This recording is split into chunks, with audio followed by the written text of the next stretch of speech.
예, 시작할까요? 예, 후보자님 우선 지명 축하드리고요. 뭐 오늘 AI 관련해 가지고 많은 국민들이 관심이 있을 것 같으니까요. 후보자께서는 이재명 대통령께서 말씀하신 두 가지 AI 정책 중에서 첫 번째가 이제 GPU 확보라든지 이런 것들이 있을 것이고 그리고 모두의 AI 이런 거 얘기 다 알고 계시죠? 네, 알고 있습니다.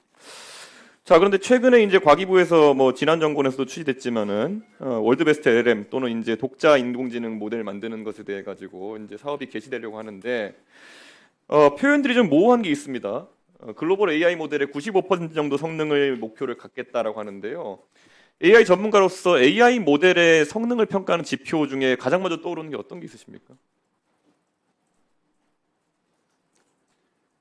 AI 모델을 평가하는 여러 가지 예, 예. 지표들이 있습니다. 뭐 뭐 언어 간단하게 모델에 대한 언어 모델에 대한 평가, 그 이미지 어떤 생성에 대한 어떤 그 성능 평가, 뭐 그리고 각각 그 공식적인 글로벌 그리고 한국에서도 여러 가지 지표들을 가지고 있습니다. 그래서 그런 걸로 이제 MMLU라든지 이런 어떤 테스트셋을 이용해 가지고 결국엔 평가를 측정하는 것들이 많이 인터넷상에 이제 올라가고 그걸 바탕으로 1차적인 평가를 하게 돼 있는데 글쎄요. 저는 사실 그거 외에도 많은 고려 요소들이 있을 텐데 지금 뭐 무빙 타겟 방식을 도입한다 이런 건 사실상 관역이 없는 화살을 쏘는 거 아니냐 약간 이런 느낌이 들거든요. 이 프로젝트를 진행한다 했을 때 과연 기업들 중에 어떤 기업들이 그러면 실제 자금을 수령하고 또 이렇게 선발되고 이렇게 할까 예측이 되십니까?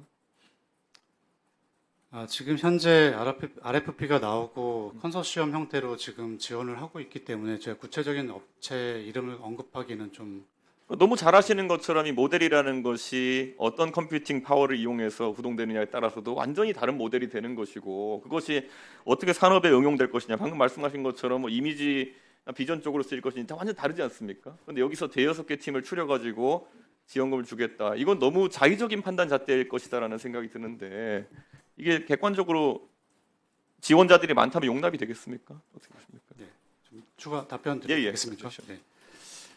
사실 글로벌 AI 경쟁을 하기 위해서 또는 국내 AI 시장 활성화를 하기 위해서 글로벌 모델들을 오픈소스 형태 또는 API로 가져다가 쓸 수도 있습니다.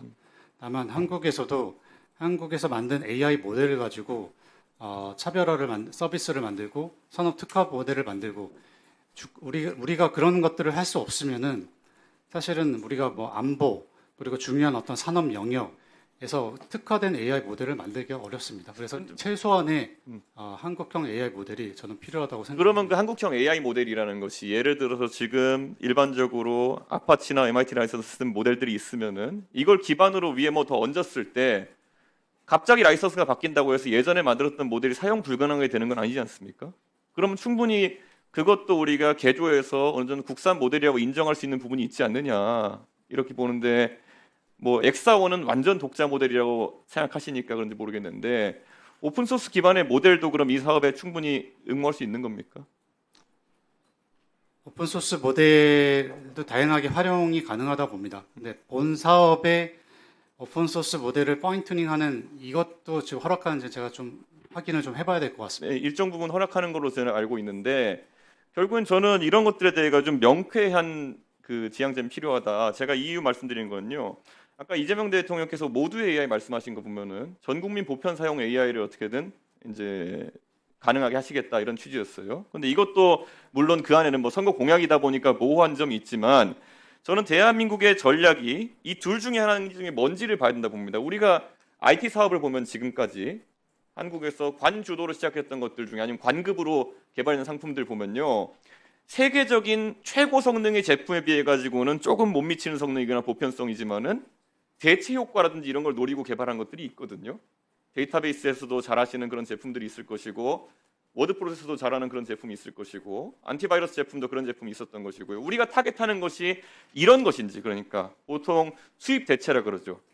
수입 대체한 걸 우리도 갖고 있어야 된다. 우리도 뭔가 있어야 된다는 그런 주장인지 아니면은 정말 이게 세계에 나가서 팔아먹을 수 있을 정도의 성능이 되어가지고 이런 거 우리가 육성해 보자는 건지 이 경계가 모호하긴 하지만 대한민국의 IT 프로젝트 상당수가 전자로 귀결된 이유가 뭐라고 보십니까? 말씀 주신 내용에서 첫 번째 부분부터 좀 말씀드리면 예. 저는 월드베스트 LM의 목표는 세계 최고 수준의 도전을 해야 된다고 생각합니다. 그 정도 수준에 우리가 도전할 수 있는 AI 모델을 확보해야 우리가 어떻게 보면 G3 AI 강국에 네. 도달할 수 있을 거라 보고 있고요. AI 시장에서의 AI 기술들과 응용은 굉장히 다양합니다. 그 모든 것들을 포용하면서 또는 또 우리만의 무기를 가져가는 전략이라고 말씀드리고 싶습니다. 그리고 저는 뭐 후보자께서 결국 LG 연구원 계실 때 개발했던 X1 모델이라는 것은 아직까지 B2C 모델은 출시가 안 된 것이죠. B2C로 출시하지 않았습니다. 그런데 일반적으로 AI 모델의 성능이 아주 뛰어나다고 자기들이 과시하기 위해서 최대한 많은 베타 유저를 확보하고 거기서 B2C 모델을 돌리는 기업들이 많은데 LG에서는 그런 판단을 하지 않았던 이유가 있는지. 왜냐하면 우리가 봤을 때 B2B와 B2C는 뭐 당연히 나갔을 때 들어오는 피드백의 양도 다를 것이고 어떤 제약점이 있었던 것일까요? 제가 이전 기업에 대해서 말씀드리기는 좀 곤란하나 간단하게 예, 말씀드리면 그냥 뭐 일단 내부의 그 사용 니즈가 굉장히 많았고요. 음. 전자 분야, 화학 분야, 바이오 다양한 어떤 AI 기술을 산업 도메인에 적용하는데 활용하고 그 특화 모델을 만드는데 사실은 그 시간이 작게 걸리지 않습니다. 그런 모델을 만드는데 시간이 오래 걸렸고 또 B2C로 확장하는 어떤 선택보다는 오픈 소스 모델로 공개를 통해서 생태계 확보하는 전략을 선택했었습니다. 자, 그럼 여기서 지금 우리가 GPU를 막 기업에게 이제 지원하겠다 이런 얘기가 나오고 있잖아요. 그러면 실제로 현업에 계실 때 이 GPU를 그러면은 LG 같은 대기업에서는 어떻게 조달했으며 그것이 실제 개발에 제약이 되었던 적이 있습니까?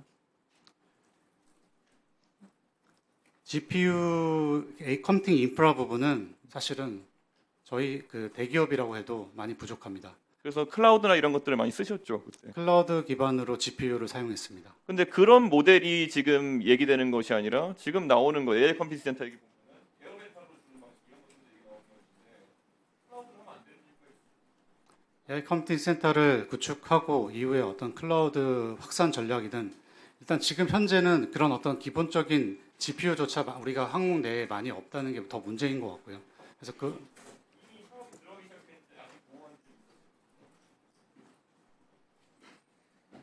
추가 질의하십시오.